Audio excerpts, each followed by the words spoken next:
بسم اللہ الرحمن الرحیم۔ السلام علیکم ورحمۃ اللہ وبرکاتہ۔ میں ہوں محمد صادق شور، آپ دیکھ رہے ہیں صادق ٹی وی یوٹیوب چینل۔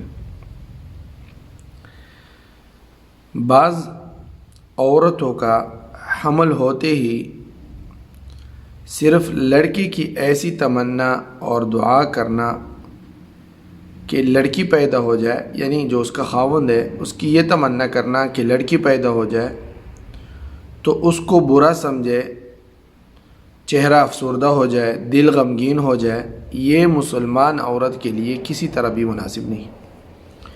کوئی شوہر ہوتا ہے جب ان کی نئی شادی ہو جاتی ہے تو وہ چاہتا ہے کہ یار میری لڑکی ہو، تو عورت خود بذات خود عورت ہو کر لڑکی سے جو ہے افسردہ ہو جاتی ہے، لڑکی کا نام سنتے ہی افسردہ ہو جاتی ہے، تو یہ بالکل بھی مناسب نہیں۔ بلکہ لڑکیاں تو ماں باپ کے لیے دنیا اور آخرت میں آنکھوں کی ٹھنڈک کا سبب ہوتی ہے۔ اللہ رب العزت ارشاد فرماتے ہیں، یَهَبُ لِمَن یَشَاءُ إِنَاثًا وَیَهَبُ لِمَن یَشَاءُ الذُّکُورَ۔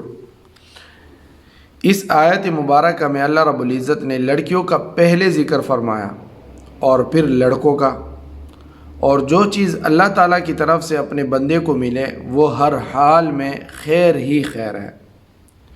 مسلمان کی شان یہ ہونی چاہیے کہ وہ اللہ تعالیٰ کی اس عطیہ کا خوشی شکر کرتے ہوئے استقبال کرے، نہ کہ برا سا منہ بناتے ہوئے ناراضگی کا اظہار کرے۔ جیسے قرآن کریم میں سورۃ النحل میں اللہ رب العزت نے ارشاد فرمایا کافروں کے بارے میں اور مشرکین کے بارے میں، وَإِذَا بُشِّرَ أَحَدُهُم بِالْأُنثَىٰ ظَلَّ وَجْهُهُ مُسْوَدًّا وَهُوَ كَظِيمٌ، کہ جاہل کافروں کی عادت و طبیعت یہ بتلائی گئی ہے کہ جب ان کو لڑکی کی خبر سنائی جاتی تو غم کے مارے ان کا چہرہ سیاہ ہو جاتا، کالا پڑ جاتا۔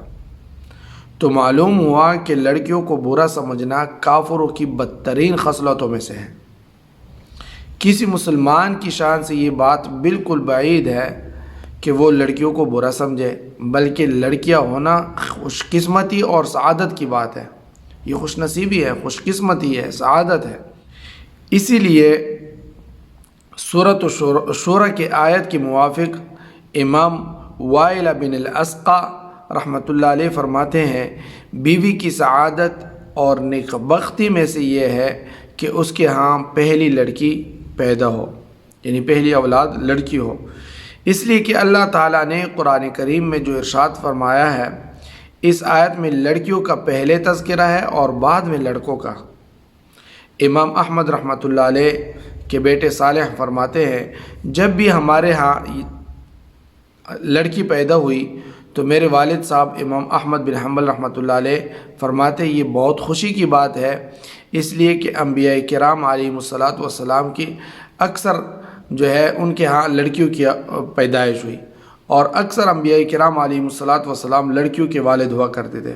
خود ہمارے پیارے نبی کریم صلی اللہ علیہ وسلم کی 4 بیٹیاں تھیں۔ اللہ تعالی ہم سب کو اپنے دیے ہوئے عطیہ کی صحیح معنی میں قدردانی کرنے کی توفیق عطا فرمائے۔ ایک روایت میں ہے کہ جب کسی کے ہاں لڑکی پیدا ہوتی ہے تو فرشتہ آتا ہے اور کہتے ہیں کہ کمزور ہے، کمزور سی پیدا کی گئی ہے، اس کی کفالت کرنے والے کی مدد کی جائے گی۔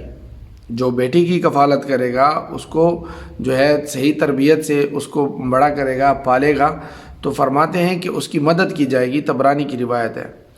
لہٰذا بچی کو اپنے لیے اللہ تعالیٰ کا ایک عظیم انعام سمجھیے اور اس کی صحیح تربیت اور کفالت کر کے اللہ تعالیٰ کی مدد حاصل کیجیے۔ کیا معلوم یہی بچی آپ کے لیے اور آپ کے خاوند کے لیے، آپ کے خاندان کے لیے جو ہے سرمایہ افتخار ہو، اور اللہ تعالیٰ اس سے ایسی نسل چلائے جو بجا طور پر امت مسلمہ کے لیے باعث فخر ہو۔ حضرت امیر المؤمنین حضرت عمر رضی اللہ تعالیٰ عنہ کا مشہور قصہ ہے کہ ایک بار رات کو جب شہر میں وہ گشت فرما رہے تھے، ایک مکان کے قریب سے گزرے جہاں ماں بیٹی کے درمیان کسی بات پر بحث ہو رہی تھی۔ حضرت عمر رضی اللہ تعالیٰ عنہ نے سنا کہ ماں بیٹی سے کہہ رہی ہے کہ دودھ میں پانی ملا دے۔ بیٹی نے انکار کیا کہ امیر المؤمنین نے جو ہے منع کیا ہے، تو ماں نے کہا کہ یہاں امیر المؤمنین تو کوئی نہیں دیکھ رہا، رات کی تاریکی، تو یہاں امیر المؤمنین کیا کر رہا ہے؟ بیٹی نے کہا کہ اماں جان امیر المؤمنین تو نہیں دیکھ رہا، لیکن ان کا خدا تو دیکھ رہا ہے۔ حضرت عمر رضی اللہ تعالیٰ عنہ بغیر کچھ کہے گھر چلے گئے اور اپنے بیٹے عاصم رضی اللہ تعالیٰ عنہ سے فرمایا اس لڑکی سے نکاح کر لو۔ انہوں نے پیغام بھیجا اور نکاح کر دیا۔ اللہ تعالیٰ نے انہی کی نسل سے حضرت عمر بن عبدالعزیز رحمۃ اللہ علیہ جیسا عادل خلیفہ امت کو عطا فرمایا، جس پر امت جتنی بھی فخر کرے کم ہے۔ اللہ تعالیٰ ہم سب کو سمجھ عطا فرمائے اور عمل کرنے کی توفیق عطا فرمائے، آمین۔ والسلام علیکم ورحمۃ اللہ وبرکاتہ۔ دوستو صادق ٹی وی کو سبسکرائب کرنا مت بھولیے، ویڈیو کو لائک کریں، شیئر کریں اور کمنٹ سیکشن میں اپنے رائے کا اظہار ضرور کریں۔